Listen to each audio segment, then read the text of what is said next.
మీ పిల్లలకు చదువుతో పాటు ఎక్స్ట్రా కరికులం లోక జ్ఞానాన్ని నేర్పిస్తుంది ఫ్యూచర్ స్పార్క్ ఇంటర్నేషనల్ స్కూల్.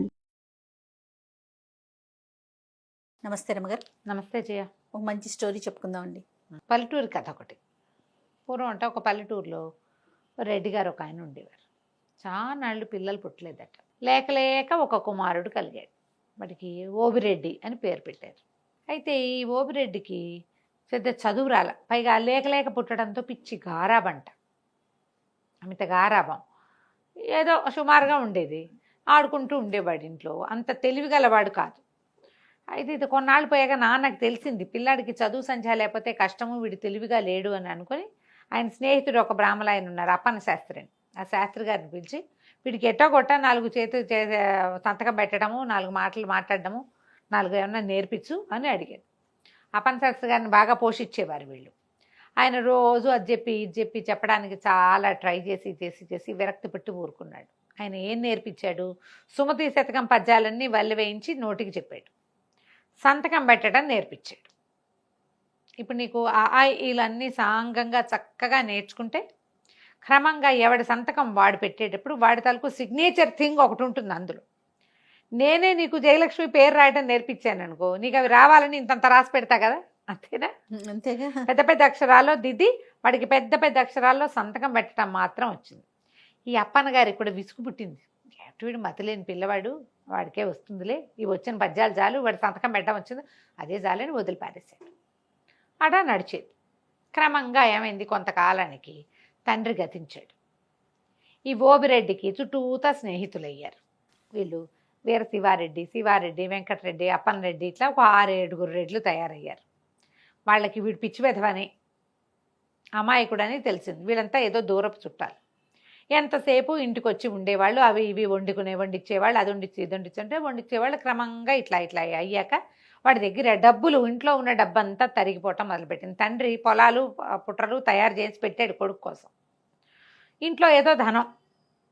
మెల్లిగా ఎవరైనా వస్తుంటే సరుకులు కావద్దు, పని వాళ్ళు పోయి సామాన్లు తెస్తారు, డబ్బులు ఇస్తాడు. మెల్లిగా డబ్బులు అయిపోవు.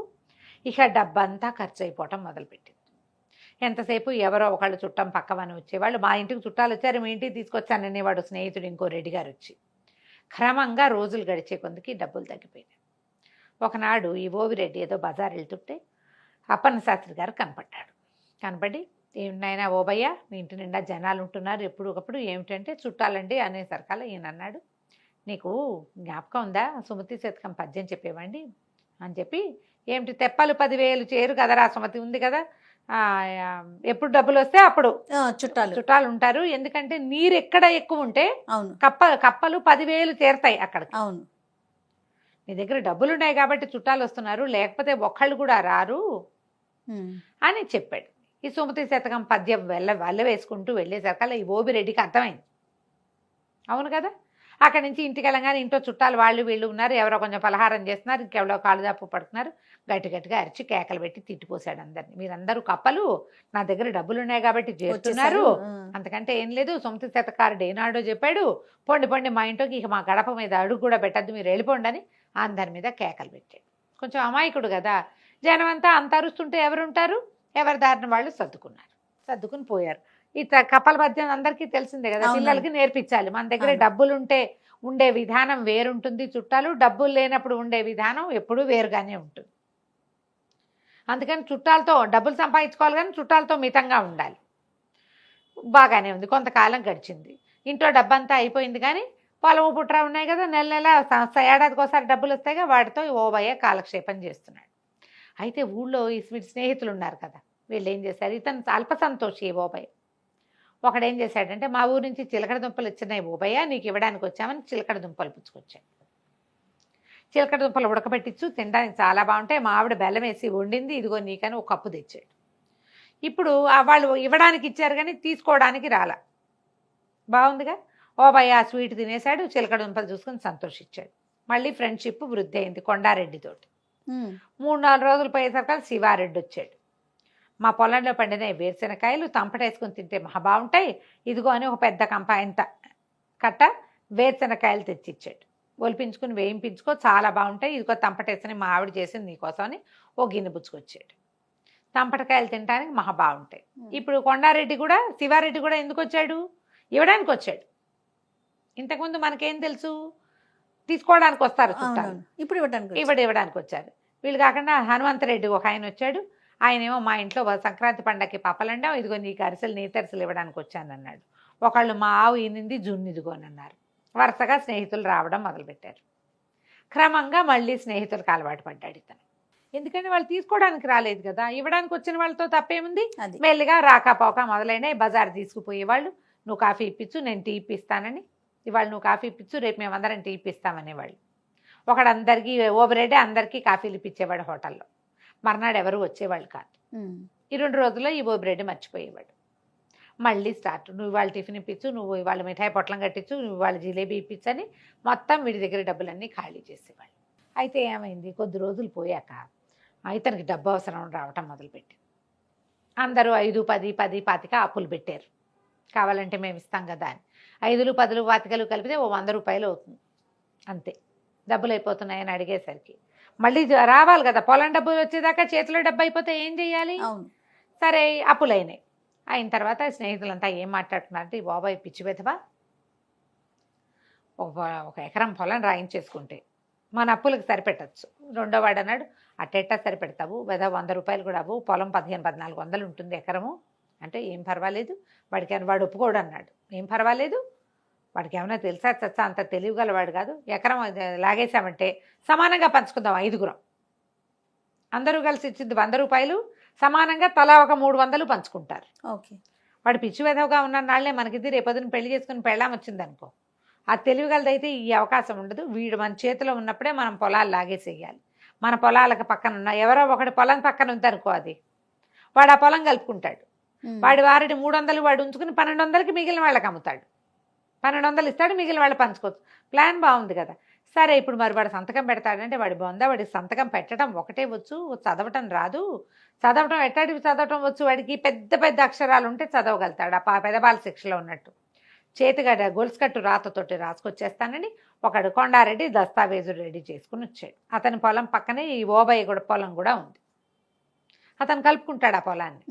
సరే చేతిగా గొలుసుకట్టు రాతతో దస్తావేజు రాసేసి చేత్తో పుచ్చుకొచ్చాడు.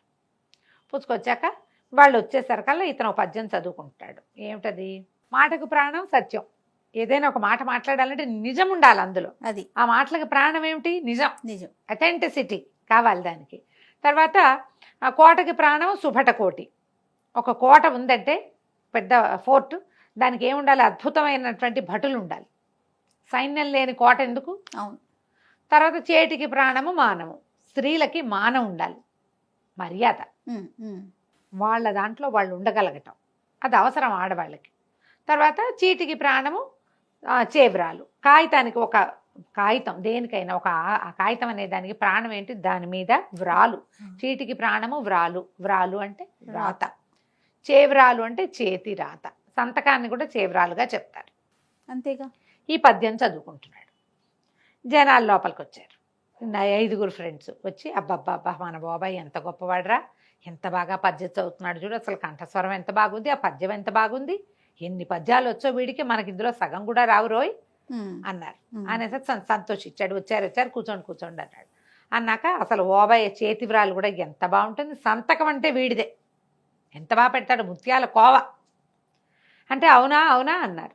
అనగానే అవునోయ్ నేను బాగా పెడతానని వీడు చెప్పాడు, వాళ్ళు కూడా ఓహో అన్నారు. అయితే ఈ కొండారెడ్డి గారు ఏం చేశాడంటే, సరే ఆ వ్రాలేంటో దీని మీద పెట్టు చూద్దాం, ఎంత బాగా రాస్తావో, ఆ ముత్యాల కోవ ఏంటో నేను కూడా చూస్తానని పైన గొలుసు కట్టు రాతతోటి రాసేసిన దస్తావేజు తెచ్చి చేతులు పెట్టాడు.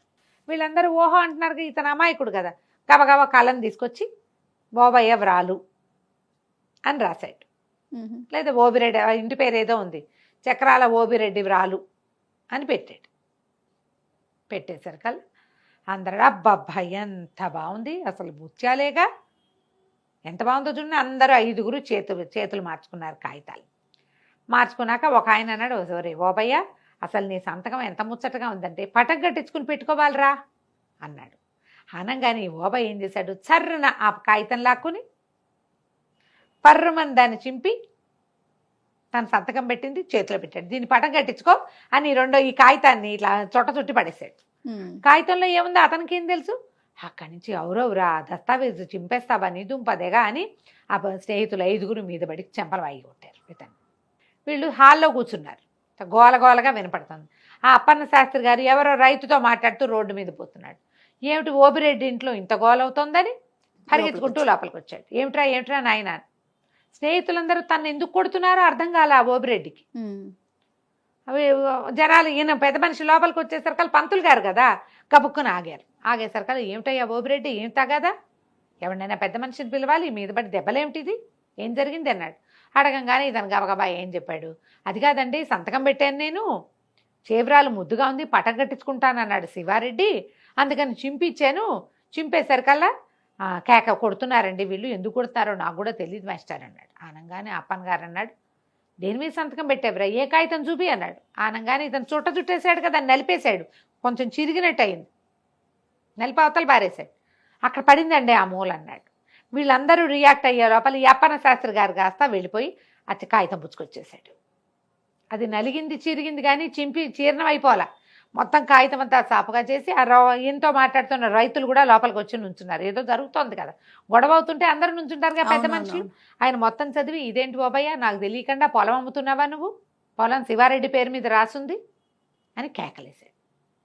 కేకలేసేసరికల్లా ఈయన నేనేం అమ్మలేదండి, ఊరికే సంతకం పెట్టమన్నారు, ఏదో కాగితం మీద సంతకం ముద్దుగా ఉంటుంది పెట్టమన్నారు అనేసరికల్లా ఆయన గట్టిగా కేకలేశాడు. అక్కడి నుంచి పక్కన రైతులు వచ్చారుగా, వాళ్ళని పోయి గ్రామాధికారిని పిలుచుకురండి అని గ్రామాధికారిని తీసుకొచ్చారు. అక్కడ ఈయన అన్నాడు, నీకు పద్యం తెలుసు కదా, చీటికి ప్రాణం వ్రాలు అని, మరి ఈ చీటి మీద ఏదో కాగితం ఉంది రాసుంది, అది ఏమిటని చూడవా. వాడికి ఏంటంటే పెద్ద పెద్ద అక్షరాలు చదవటం అలవాటు, అంతే చదవగలడు. ఈ గొలుసు కట్టు రాతతో ఉన్నదాన్ని చదవలేకపోయాడు. స్నేహితులు పెట్టమన్నారు కాబట్టి సంతకం పెట్టాడు. గ్రామాధికారి వచ్చాడు, దస్తావేజు చూసి ఇంత దుర్మార్గం చేస్తారా, అమాయకుడు స్నేహితులను నమ్మితేని వాళ్ళు 5 ఏదో తప్పు కట్టించారు. తర్వాత ఊరంతా ప్రచారం చేశారు. ఈ ఓబయ్యని చెప్పారు, నీకు చదువు లేకపోవటం వల్ల ఈ సమస్య వచ్చింది, నీ స్నేహితులు 5 చదువుంది, వాళ్ళు ఒక కాగితం రాసి నీతో సంతకం పెట్టించేయగలిగారు, చూడు ఎంత పని జరిగేదో. ఇది గొడవ కనుక కాగితం కనుక చింపకపోయింటే అయ్యేది కాదు, లేదా వాళ్ళు ఇంకో కాగితం తీసుకొచ్చి సంతకం పెట్టించేవాళ్ళు అని గట్టిగా కేకలేశారు. ఆ తర్వాత ఈ ఓబయ్య శ్రద్ధగా ఆ అప్పన్న శాస్త్రి గారి దగ్గర చదువుకోవటం నేర్చుకున్నాడు. చదువు ఎంత అవసరం చూడు, చాలా ఊళ్ళలో వేలిముద్రలు వేయించేసుకుంటారు. ఇంకా ఇప్పటికీ కూడా వేలిముద్రల కథలు నడుస్తూనే ఉన్నాయి. చదువుకోవాలి. సర్వశిక్ష అభియాన్ కింద ప్రతి వాళ్ళకి ఏదైనా రాసున్నది చదవటం, తమ మనసులో ఉన్నది ఏదైనా రాయటం అనేది అత్యంత అవసరమైన విషయం. ఫోన్లు వాడడం ప్రతి వాళ్ళు నేర్చుకుంటున్నారు, రాయటం చదవటం కూడా అలాగే రావాలి కదా. వస్తోంది ఇదివరకటి కంటే చాలా బెటర్ అయ్యాం. ఇంకా కూడా చదువు చాలా అవసరం. ఏదైనా రాసి ఉన్నదాన్ని చదవకుండా ఎప్పుడూ సంతకాలు పెట్టకూడదు. ఇప్పటికీ కూడా పిచ్చి విధవలాగా జనాలు ఎవరో రాయించిన కాగితాల మీద సంతకాలు పెట్టేటాలు, ఈ ష్యూరిటీ ఉండటాలు, విషయం తెలుసుకోకుండా సాక్షి సంతకాలు పెట్టేటాలు, ఇలాంటివి ఇప్పటికీ జరుగుతూనే ఉన్నాయి. మేము చూడలేదు, పొరపాటున పెట్టామంటారు.